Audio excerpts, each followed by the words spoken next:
আসসালামু আলাইকুম প্রিয় দর্শক, একটা প্রশ্ন অনেক সময় শোনা যায়, ছেলেদের জন্য তো কুরআনে হুরের কথা এসেছে, কিন্তু মেয়েরা কি পাবে?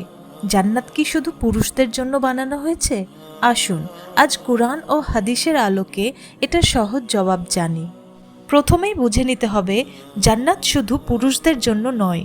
কুরআনে আল্লাহ তাআলা বলেছেন, আল্লাহ মুমিন পুরুষ ও মুমিন নারীদেরকে জান্নাতের প্রতিশ্রুতি দিয়েছেন, যেখানে নদী প্রবাহিত হবে এবং তারা সেখানে চিরকাল থাকবে। কুরআনে হুরুল আইন বা হুরের কথা এসেছে, যেটা পুরুষদের জন্য হবে, কারণ দুনিয়ায় পুরুষদের মধ্যে এই সৌন্দর্যের আকাঙ্ক্ষা বেশি, তাই আল্লাহ তাআলা পুরুষদের মন মতো সে নেয়ামত রাখবেন। এখন প্রশ্ন হলো, মেয়েরা কি পাবে? কুরআন ও হাদিসে এর সুন্দর উত্তর আছে। প্রথমত, জান্নাতে প্রত্যেক মানুষ যা চাইবে তাই পাবে। আল্লাহ তাআলা বলেছেন, তোমাদের জন্য জান্নাতে যা কিছু তোমরা চাও সব থাকবে, আর আমার কাছে আরও বেশি আছে। মানে, কোনো মুমিনা নারী যদি দুনিয়ার স্বামীকে চায় আর সে জান্নাতি হয়, তবে আল্লাহ তাদের একসাথে রাখবেন।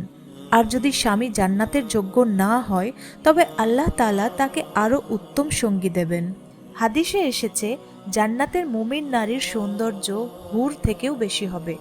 আল্লাহ তাদের এতটাই নূর ও সৌন্দর্য দেবেন যে হুরও তাদের সামনে ম্লান হয়ে যাবে। আসলে জান্নাত শুধু হুর বা সঙ্গীর জন্য নয়। জান্নাতের আসল নেয়ামত হলো, সেখানে কোনো দুঃখ কষ্ট নেই, দুশ্চিন্তা নেই, অসুখ বিসুখ নেই, কেবল শান্তি, ভালোবাসা আর সুখ। এর চেয়েও বড় নেয়ামত হলো আল্লাহর সন্তুষ্টি আর তাকে কাছ থেকে দেখা। তাহলে বোঝা গেল, জান্নাত কারোর জন্য কম বা বেশি নয়। পুরুষদের যেমন হুরের কথা এসেছে, নারীদের জন্যও আছে তাদের মন মতো নেয়ামত, যা তারা চায় তার থেকেও অনেক বেশি।